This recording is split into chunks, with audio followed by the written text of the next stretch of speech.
ndị be anyị ndewo. Nke a nke abụọ m na-ekwu okwu na Igbo okwu taa. N'Igbo ka m ga-eji ekwu okwu a. Ndị m na-agwa okwu abụla sọ ndị Biafra, ndị mana ha nọ na-ata afụ na-achọ maka Biafra.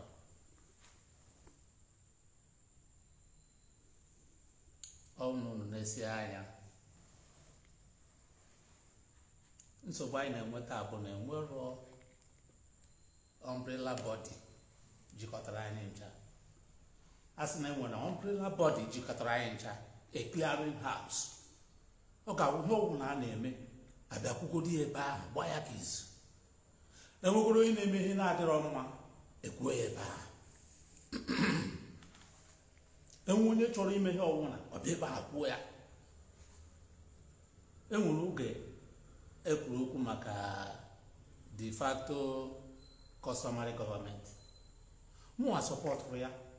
Ihe m ji sọpọtụ ya bụ na anyị dị sọpọtụ inwe clearing house dịka m kwuru nga.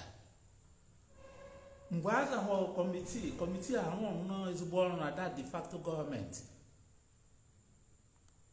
ha bịakwa m na mụ na Asare Dukubo ga-abụ joint chairman. Si ha mba, si mba, si ofu onye ya bụrụ ya, ọ ga-awụwu ya na-emewu ihe nọ na ya. Achọghị m ka abịa fụ ya dịka ihe na-atọ atọ ma ọ bụ pawa ka ha na-azọ. Ofu onye ga-awụ ya, ndị ya ma tozuru oke ịwụ ya. Esha na-eme inauguration de facto customary government of Biafra. M gara. Unfortunately, all the only meeting I attend with them. When you were here before, the only first and last meeting I had, I'm gonna with 3 agenda. I'm gonna say, now this de facto government I na form Gabon that umbrella gejikota ndị ọwụna bụ ndị Biafra dịka isi kwu na ọ ga-abụ representatives ga-anọ na ya. Na representatives a ndị ọbụla nọrọ na bọdị ha, Bimasop n'ọrụ onwe ha, IPOB n'ọrụ onwe ha, Biafra National Council n'ọrụ onwe ha, tụ ndị ọbụla n'ọrụ onwe ha. Anyị nwere ike na-ewepụta mmadụ abụọ mmadụ atọ representatives ha ga-anọchitere anyị anya. Ọhịa anyị ji fọm ya, ha si na ọhịa ji fọm. Si ihe izizi anyị ga-eme bụ onye ọbụla ga-agbaghara nwanne ya. Si onye ọbụla nwanne gị mere gị ga-agbaghara ya. Ma gwana na ọrịdị na-akpago m nwa m nwoke bụ Nnamdi Kanu, na-agbagoro m ya, and uchu n'ubi pụta. Si nke anyị nọ taa sachọkwa m onye ọbụla ịpụta nga akọtọ Nnamdi Kanu ọzọ. Aka m gwara ha na mbọsị a n'abalị, I think ebe from 10 o'clock I na Zoom meeting ahụ, si na ọhịa izuzu anyị ga-eme. Si na nke abụọ m jiri bịa my own agenda bụ unu ga-agwa anyị ihe ga-abụ agenda de facto gọọmenti. Unu ga-ewepụta agenda de facto gọọmenti a ga-ama eji achọ Biafra. Na-abụghị pụta asị Nnamdi Kanu mekọ nke Uwazuruike eme nke onye nke abụ ga-awekọcha onwe ya. So ọ bụrụ ha na-ekọcha onwe ya na mma wu memba. Nke ịtọ m gwara ha n'abalị ahụ bụ na anyị ncha ga-ezukọta ọnụ otu anyị fọm de facto gọọmenti na kwuo okwu maka Nnamdi Kanu ịpụta na detention. Ihe ahịa atọ m gwara ha n'abalị ahụ. Onye si n'ọwachi ha weta record that night. Aga m ebe m kwuru ya. Notwithstanding oge anyị mechara meeting ha n'abalị ahụ, mgbe a gbasakwara m kwụsịrị okwu maka nkwụsị okwu ha kwụsịrị ha na meeting, I still call them individually. Ndị ọnụ na-ekwu n'okwu na that de facto gọọmenti gwa ha na look, ihe anụwa m kwuru adụ m na ya, na ahụrụ m radios ndị emepasịrị ndị otu de facto gọọmenti mepere, si na ihe unu na-ebrokast ebe ahụ Him na na gona Nnamdi Kanu menka. Nnamdi Kanu menka. Nnamdi Kanu menka. So all no continue with that broadcast na munu na ma anoko. I told them. I made it known. Immediately kwuru ya ha bido kwụsị na agba ha na radio ha. Maka na emebu he bido broadcast. E bido kpọsha ha ndị akwa na agbalitere na the organization. Ha na akpọba ha before. Immediately kwụsị akwụsị kpọ ha ma ọbọchị ha nkịtị. Ma continue na agwa ya. Because of my continuous mentioning and criticisms against Nnamdi Kanu, Marcus.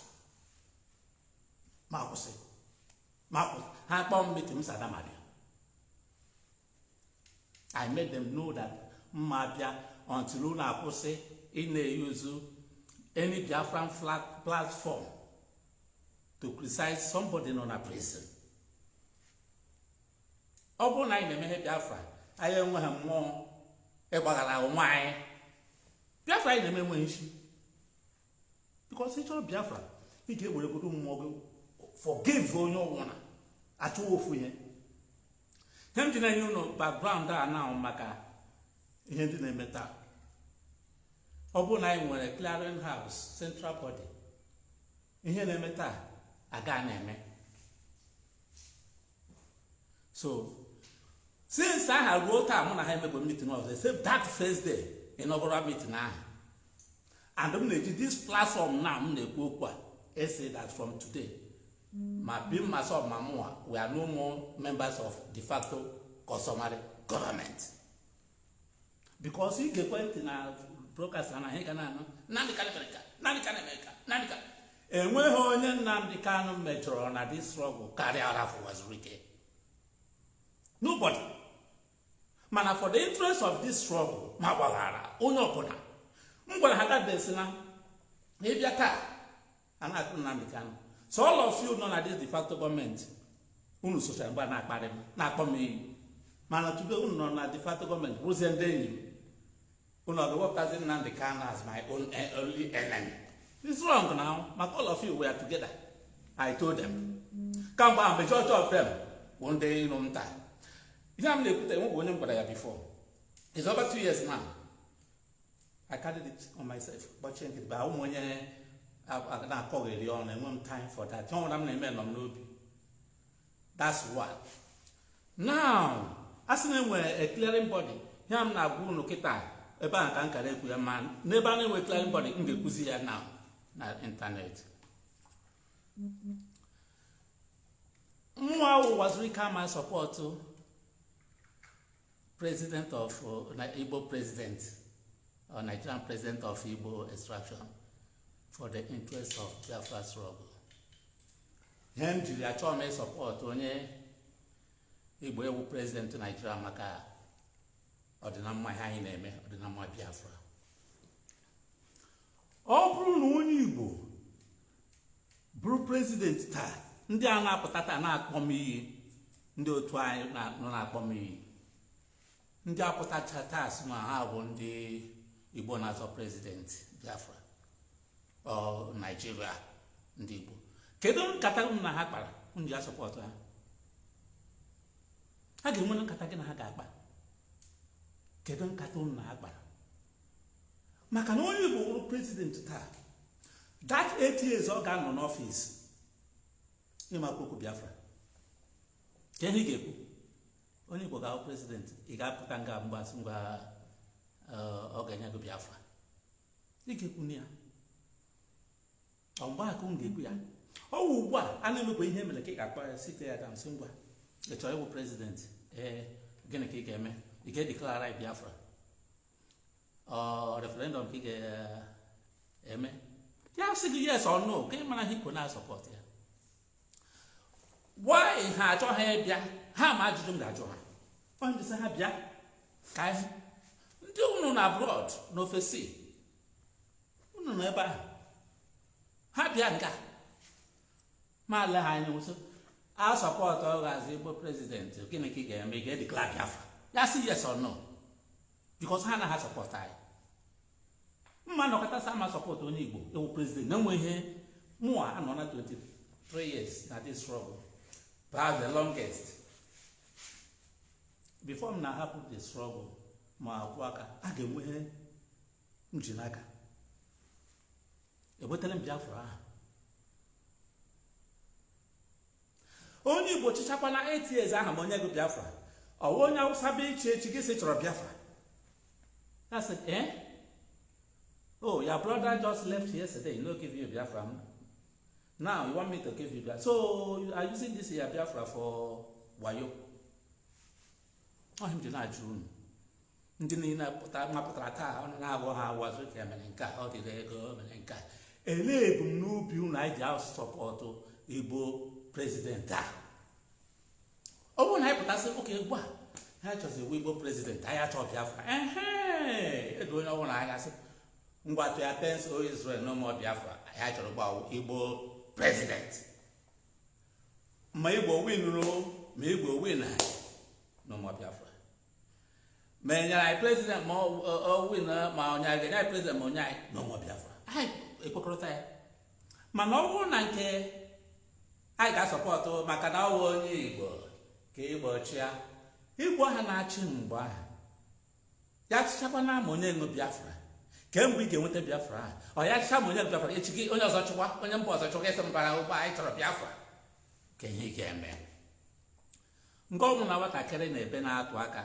Manne ya no ya nna ya no ya enwenye ga amụ nwa ya mụcha ya chọkọta ugbo nwa ya o teela m tawara ahụ na ihe mmanụ kata as a lawyer ụmụaka m kụziri ọrụ na practice taa wụsị senior advocates of Nigeria ọtụtụ ndị friends ụmụsị ndị ministers na all these things some were ambassadors mana m lụzichara all these things because of the struggle so m na-eme ihe na-aga ije ebe m na-aga enweghị nọ ebe ahụ enweghị m chọrọ epụtasị na ịchọrọ nka a na-akpakwa ya akpa onye na-asọpọtụ ịchọrọ ka ọ wụrụ kedu onye na-abịa ha mgbe gị na ya ga-ekpọ nkata mgbe ọ gwụziri ya ka ị ga-agwa ya ọ ga-eme ọ ugbu a ka ị ga-ejisie ya ike sị ngwa ịchọrọ prezident ọkwa ya kedu ihe ị ga-emekwa na ị ga-enyekwa ihe ka anyị chọrọ ha chọrọ Biafra ịchọrọ Igbo President I never got a president of Nigeria.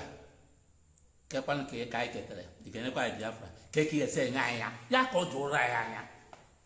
Oh, what have that to me? Jan of a sea bound, hapa, Nia Udogat. I couldn't, my head could not support. On him, Sikangun. In your name, only Mopia. Being myself an IPOB, I didn't know. Even IPOB, no one I didn't know. The facto government, and I being myself, I didn't know. And that, or I get saying what take Biafra. Oh, my Yanayaka. How well I'm on Bo. Yini I begin will receive. Yini I got saga. And a personal Kumakante Munayane will. Enwe nwa agbọghọ bịa nọ na taa na-ekwu okwu mmadụ amamonye onye ahụ bụ na-akpọ m iyi na-asị na Uwazuruike dị ashamed of me. Don't worry, don't be ashamed of me. Ma ịghọta taa ma ọ bụ echi ga adịsị ashamed of me. Ya nwere ebe m na-aga ọ na-asọsọ na ndị Biafra na-egbu nna ha ajụ ese ha na ndị Hausa egbuo nna ma ha mara m nye ha ego ịmakwa na ndị bi mma sọba na-egbu ka ndị IPOB na-egbu ama m na amarụ ma ndị otu anyị na-egbu ma ndị otu anyị ole nọ n'ụlọ ha na-arahụ akwa aka sepụta ha si na anọ n'igwe onye Biafra ya sị mba ụkwa ya sị ọkwụwa bifo a na-eru ebe ha na-eregbu ụlọ ya do you know iche na ọsọ IPOB ka na-egbu amama nwaanyị ahụ kpara onye Igbo sef ha egbuchi na onye kwanụ ihe m na-egbu bịka adịghị m ready asụ nwaanyị na bekee ịma ndị otu anyị ole egburu na ndị bi masọ so unu na gụnụ che na ọsọ ndị IPOB na wow onye ọbụla even na IPOB enwere mgbe m kwuru okwu last time si ndị IPOB jikọta na onwe n'aka I don't know. Ihe nsogbu niile a na-enwe ndị anọ iche, ndị adị iche, ndị anọ iche, a na-egbu isi ndị Igbo. ESN, unknown gunmen, a na-egbu ke ndị a na-egbu ndị Igbo. Ndị amị, ndị police, a na-egbu isi ke ndị a na-egbu ndị Igbo. Ọ ka anyị ga-esi enweta Biafra. Jikini onwe gị ajụjụ. All the segments of Biafra agitation, all the factions, and when can them be? Or couldn't they say with the Biafra? Now, the president farewell address, you'll see that no court get Nnamdi Kanu. MSL now, the governor of Ebonyi said, hey, my president is in a political solution. Can the president will put solution there? Address, farewell address, Ogoria. Kepataneku, Atwashi. Igbo politicians are the worst people you can get in this world. Okay, here I don't know what I mean. Let's begin a president to the now political solution. Again, they see that's a man we have a ndị ihe gị na ha pụta awụ unu na-ekwu echi.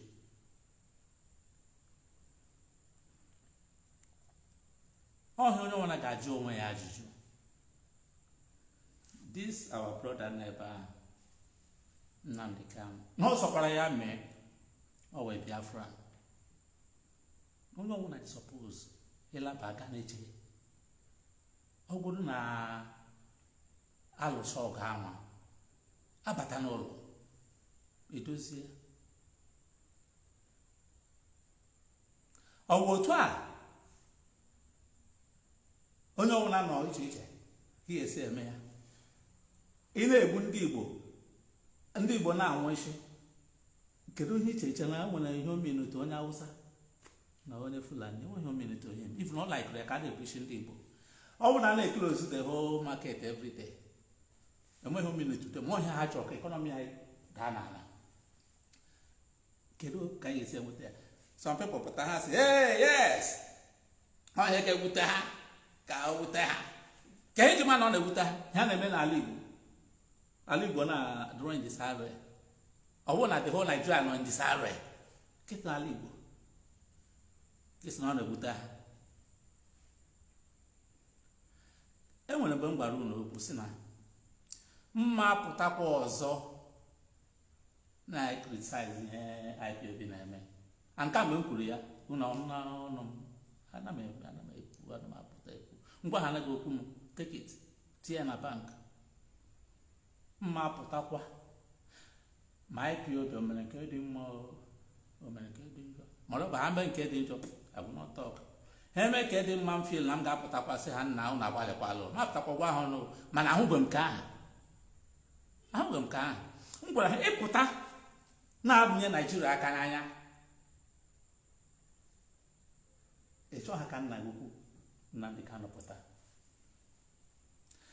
ịpụta na-egbu ndị amị na-egbu ndị polisi. Ịchọ ha ka Nnamdi Kanu pụta ịpụta na-asị president bịaje na Southeast get sit at home for that period ka iwee zi n'ọkụ ma nwa obodo. Ịchọ ha ka Nnamdi Kanu pụta because president na ahụ nwe na the commander-in-chief of the entire Nigeria. Gị pụta na-asị ya onye ọbụla nọ n'ụlọ ya na-afịa so na gị nwawozi gị nwa ebe a okay fine mgbe onye isi ga ya pụtawanụ ọhịa ọma ka ị megere onwe gị. Ọnwụ ihe ọma ka ị na-eme onye na-akpọlishi onye ha n'ebe ahụ ha eji na-eme ya maka na ọwụgwụ nwa n'ebe ahụ ị gaa na-eme ya so ọwụ ihe ọma ka ị na-emere ya. Ọhịa na-egwuta m na ndị dị suppose ịma ihe a na-akọ ama ihe a na-akọ ọ na-egwuta m. Ọhịa onye ọbụla bụ onye na-azọ nwere onwe kpọrọ onwe ya Biafra dị suppose n'ebe anya jụọ onwe ya ajụjụ jụọ onwe gị ajụjụ sị ya na-eme na ọ ga-enye anyị Biafra. Kedu ka ọ ga-enye anyị Biafra? ị chọrọ ịpụtazi ugbu a ị chọrọ ikwu okwu Biafra again chọzi ịnọ na Biafra ị chọrọ ịzọ Nigerian president ị chọrọ ịsọpọta ha ịwụzi agents onye ahụ na-awụrụ agent ugbu a kedu nkata gị na ya kpara gbasara nwere onwe kedu assurance o nyere gị na 8 years ahụ ọ na-anọ ọ ga-enye gị Biafra ọ ga-enye gị referendum ka ihe ọ ga-enye gị nye ahụ o kwere gị nkwa unu edekwere ede China